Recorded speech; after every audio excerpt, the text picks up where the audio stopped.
30వ అధ్యాయము 24-25 వచనాలు. 4 ప్రాణులు పరిమాణమున చాలా చిన్నవి, కానీ తెలివిలో మెప్పిని గొప్పవి. చీమలకు బలము తక్కువ, కానీ అవి వేసవిలో ఆహారమును చేకూర్చుకొనును. చిన్న కుందేళ్ళు సత్తువ లేదు, అయినను అవి కొండల మీద వసించును. మిడతలకు రాజు లేడు, అయినను అవి దండుగా పయనించును. బల్లిని పట్టి చేతుల్లో పెట్టుకొనవచ్చును గాక, అయినను అది రాజ ప్రసాదములో ఉండును. చాలు. Praise the lord. Praise the lord. ప్రభువునందు ప్రియ సహోదరి సహోదరులారా, ఈరోజు బైబిల్ గ్రంథం నుంచి దేవుడు మనతో మాట్లాడుతూ జ్ఞానము కలిగినటువంటి 4 చిన్న జీవుల గురించి మాట్లాడుతూ ఉన్నాడు. ఆకారానికి మనం పెద్దగా ఉన్నప్పటికీ కూడా ఆ జ్ఞానం మనకు ఉన్నదా అని ఈరోజు ప్రశ్నిస్తూ ఉంది. ఈరోజు చీమలు, రెండవది కుందేలు, మూడవది మిడత, 4వది బల్లి. బల్లి అంటే మూలవాక్యంలో సాలెపురుగు అని ఉంది, అవునా? ఈ 4 జీవుల గురించి కొద్దిసేపు మనము ధ్యానించుకుందాం. వీటి గురించి ప్రభు ఏమంటున్నాడంటే 24వ వచనంలో ఏమన్నాడమ్మా? 4 ప్రాణులు పరిమాణమున చాలా చిన్నవి, చూడటానికి చాలా చిన్నగా ఉంటాయి. చీమ కానీ, కుందేలు కానీ, మిడత కానీ, సాలెపురుగు కానీ, ఇవి చూడటానికి చాలా చిన్నగా ఉంటాయి. కానీ ఏమన్నాడు? పరిమాణంలో చిన్నవి అంటే చూడటానికి చాలా చిన్నగా ఉంటాయి, కానీ తెలివిలో మాత్రము మిక్కిలి ఎక్కువ తెలివి, జ్ఞానము కలిగినటువంటి జీవులు ఈ 4 కూడా. మరి 4 జీవులలో మన పరిస్థితి ఏంటి? ఈ 4 జీవులను బట్టి మన జ్ఞానాన్ని ప్రభు మాట్లాడబోతూ ఉన్నాడు. ఒకవేళ నేను అల్పమైన వాడనే, నాకే సామర్థ్యం లేదు అని మనం అనుకోవచ్చు. నేను పాటలు పాడలేను, వాక్యం చదవలేను, బైబిల్ చదవలేను, లేదా దైవ కార్యాలను నేను ఏది చేయలేకపోతున్నాను, నాకు తెలివి లేదు, నాకు బలం లేదు, నాకు శక్తి లేదు, నాకు ధైర్యం లేదు అని నువ్వు అనుకుంటున్నావేమో, నిన్ను నీవు తగ్గించుకుంటున్నావేమో. 1 కొరింథీయులకు రాసిన లేఖ 1వ అధ్యాయం 31వ వచనంలో ప్రభువు పిలుస్తూ ఉన్నాడు మనల్ని అందరినీ కూడా. 1 కొరింథీయులు 1వ అధ్యాయము 31వ వచనంలో లేఖనంలో రాయబడినట్లుగా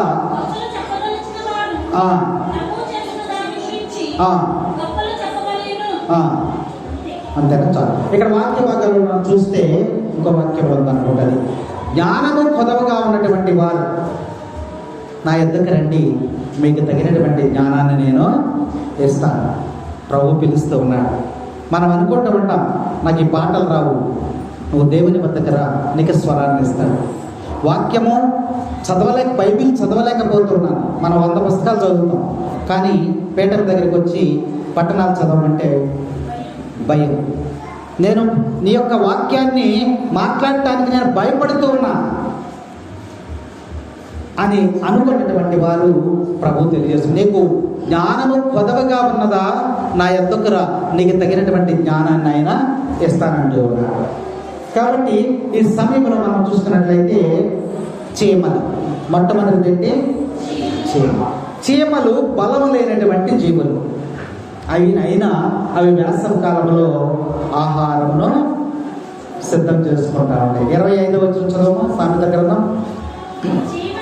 చీమలు బలము తక్కువ, కానీ అవి వేసవిలో ఆహారమును చేకూర్చుకున్నారు. బలము తక్కువే, కానీ అవి తెలివి ఎక్కువగా ఉంటాయి. చీమలు బలము తక్కువ, చూడటానికి చిన్నదే, మనము చీమల్ని వెళ్తున్నప్పుడు చీమలు ఏమన్నా అక్కడ అడ్డంగా వెళ్తున్నాయి అనుకోండి, మనం ఆగి చీమలను తప్పకుండా మనం వెళ్తాం, అవతలకి వెళ్ళాము.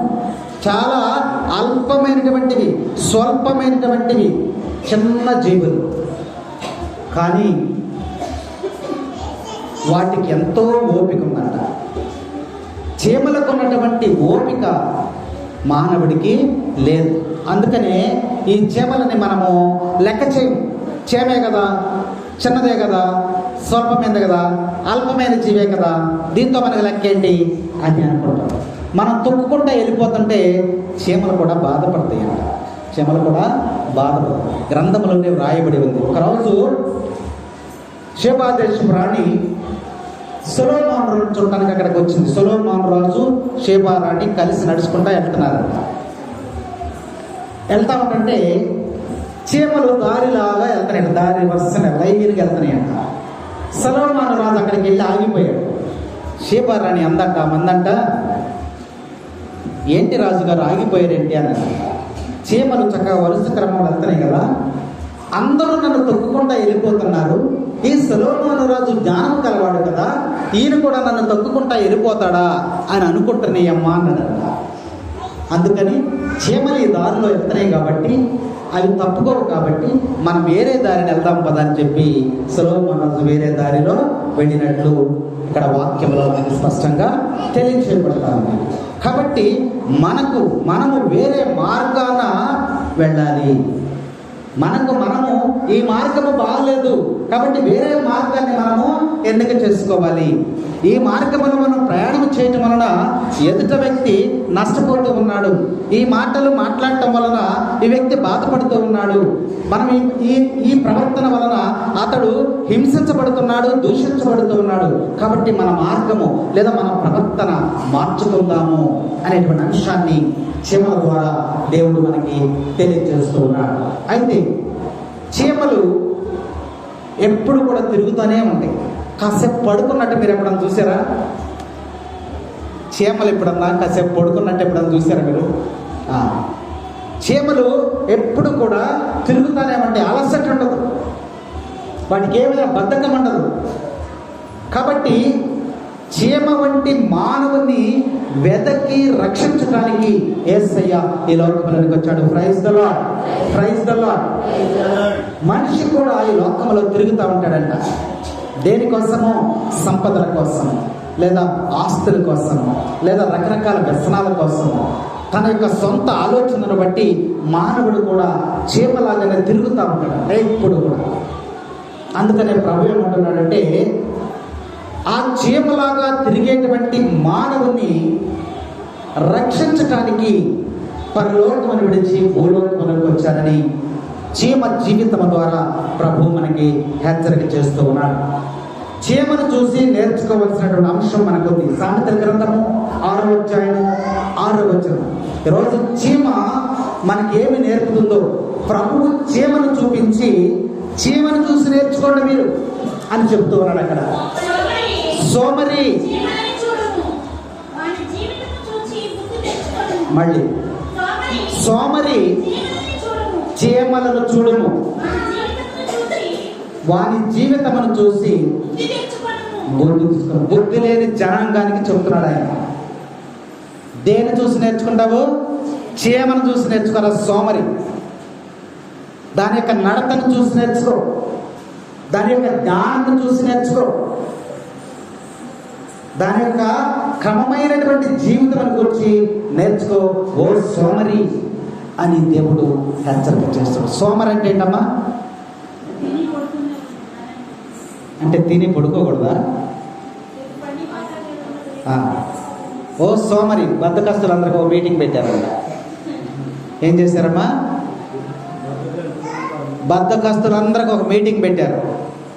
అందరిని రమ్మంటే ఒకడు అన్నాడంట, ఏం వెళ్తాంలే మీటింగ్కి అన్నాడు. అంటే ఆ మీటింగ్కి వెళ్తా కూడా అడిగి బద్ధకం. అందుకని ఇక్కడ సోమరి అంటే బద్ధకస్తుడు. ప్రతి విషయంలో కూడా ఆదివారం గంట మోగింది, ఇంట్లో ఎవరో ఒకళ్ళు అయ్యా దేవుడు పిలుస్తున్నాడు, గంట మోగింది వెళ్దాం పదంటే, అయ్యా వచ్చలే వాకింగ్ చెప్పని, మొదలైనప్పుడు వెళ్దామని బద్ధకం, సోమరి.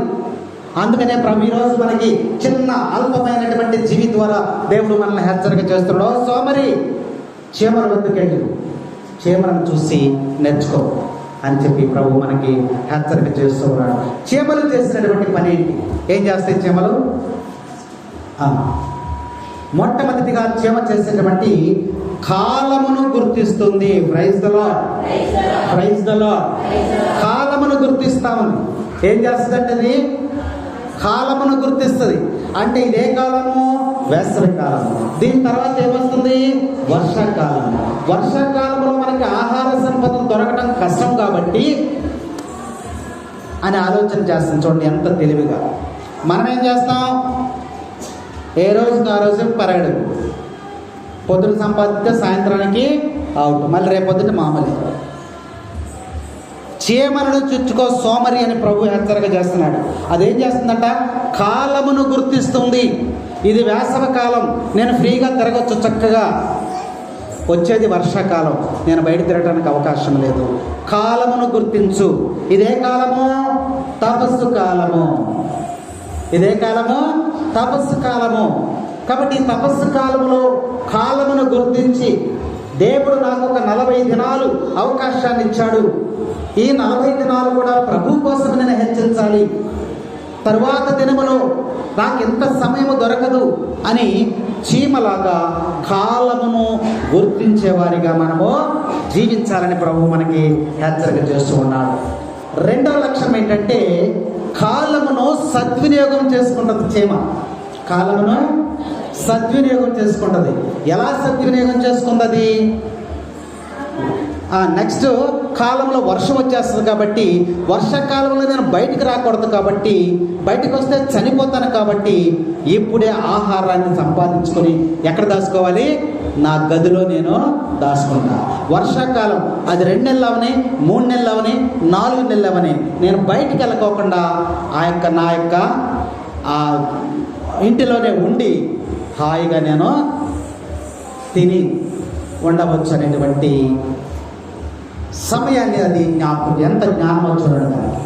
కాబట్టి కాలమును అది సద్వినియోగం చేసుకుంది. మూడవది ఏంటంటే వేసవి కాలంలో ఆహారం ఎక్కువగా దొరుకుతుంది కాబట్టి ఇప్పుడే నేను సంపాదించి లోపల పెట్టేసుకున్నాను. అంటే రాబోయేటువంటి కాలాన్ని ఎలా ఎదుర్కోవాలో ముందుగానే చీమ సిద్ధపడతాం. ఈ సిద్ధపాటు నీకు ఉండాలి. ప్రభు ఈరోజు మనల్ని హెచ్చరిక చేస్తూ ఉన్నాడు. ప్రభునాథు ప్రియ సహోదరి సహోదరుడా, పగలే ఉన్నంత వరకే నన్ను పంపిన వారిటువంటి క్రియలను చేయండి. ఆయనను ఎదుర్కొనడానికి నువ్వు సిద్ధపడవాలి. రాత్రి ముగిస్తే ఏమవుతుంది? రాత్రి ముగిసిందనుకో అప్పుడు ఎవడునూ పని చేయలేడు. దేవుడు నీకు ఇచ్చినటువంటి సమయంలో నువ్వు ఆ పనిని చేయకపోతే తర్వాత సమయంలో ఆ పనిని చేసుకోలేవు. అవునా? చేయాల్సిన పని ఎప్పుడు చేయాలి? పగలే చేసుకోవాలి. చీకటి పడిపోయిన తర్వాత చేస్తావా? చేయలేవు. అందుకని దేవుడు ఒక సమయాన్ని 40 దినములు అంటే ఉపవాసం అనేటువంటి ఈ నా తపస్సు కాలం అనే కాలాన్ని ఇచ్చున్నారు. కాబట్టి ఈ 40 దినములు కూడా నువ్వు ప్రభువుని స్తుతించడానికి, మహింపరచడానికి నువ్వు మరి ప్రయాసపడాలనే వాక్యం మనకి చీమ ద్వారా ప్రభు హెచ్చరిక చేస్తున్నాడు. చీమ ఏ విధంగా సిద్ధపడుతూ ఉందో చిన్నపిల్లలు పాడుతూ ఉంటారు కదా, చీమ చీమ నన్ను ఎందుకు కుట్టావన్న ఏం చెప్పిందండి? నా పొట్టలో ఏరు పెడితే నేను కుట్టనా అందంట. అవునా? ఎరా పిల్లలంతేనా? మరి చీమ తన పుట్టని చక్కగా నిర్మించుకుంది, తన గృహాన్ని చక్కగా నిర్మించుకుంది. ఈడెళ్ళి దాన్ని పాడు చేస్తే ఊరుకుంటాడా? చీమ ఊరుకుంటుందా? ఊరుకోదు. అందుకనే వాక్యం చెప్తా ఉంది, రాబోయేటువంటి కాలాన్ని నువ్వు ఎదుర్కోవడానికి, రెండవ రాకడను నువ్వు ఎదుర్కోవడానికి, ప్రభు పునరుద్ధానమై నీకు దర్శన వాక్యాన్ని ఇవ్వడానికి నువ్వు ఎదుర్కొంటున్నావా? చీమలాగా మెలకుగా ఉంటున్నావా? కాలాన్ని గుర్తిస్తున్నావా? ఇచ్చిన కాలాన్ని సద్వినియోగం చేసుకుంటున్నామని చీమ ద్వారా హెచ్చరిక చేస్తూ ఉన్నా. ఎందుకనంటే పెండ్లి కుమారుడు వస్తాడన్నప్పుడు సిద్ధపడి ఉండాలి. ఆ కాలాన్ని గుర్తించాలి. ఎవరు వారు? బుద్ధి గల కన్యకలు, బుద్ధి లేనటువంటి కన్యకలు. ప్రభువుని ఎందుకు చూడలేకపోయారు వాళ్ళు? సిద్ధపాటు లేక. ఏం సిద్ధం చేసుకోలేదు? నూనె సిద్ధం చేసుకోలేదు. నూనె లేకపోతే దీపం లేదు, దీపం లేకపోతే వెలుగు లేదు, వెలుగు లేకపోతే దేవుడు కనిపించలేదు. నూనె లేని దీపావళి అలలాడుచున్నది నా ఆత్మ. నూనె లేని దీపావళి అలలాడుచున్నది నా ఆత్మ. ఆశానే గాలిలో పాపవలే తుఫానులో ఆరిపోతుంది నా దీపం, ఆరిపోతుంది నా దీపం. నూనె లేని దీపావళి అలలాడుచున్నది నా ఆత్మ.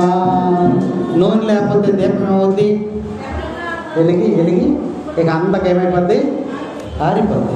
మన దీపం కూడా అంతే. మన దీపం అంటే ఆత్మ, ఆత్మ. కాబట్టి ఇక్కడ వాక్యం మనం హెచ్చరిక చేస్తా ఉంది.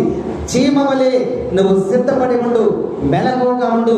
ఓ సోమరి, నీ ఇప్పుడు వెంటనే లేచి చీమల వద్దకు వెళ్ళి వాటి నుంచి నువ్వు జ్ఞానాన్ని నేర్చుకో.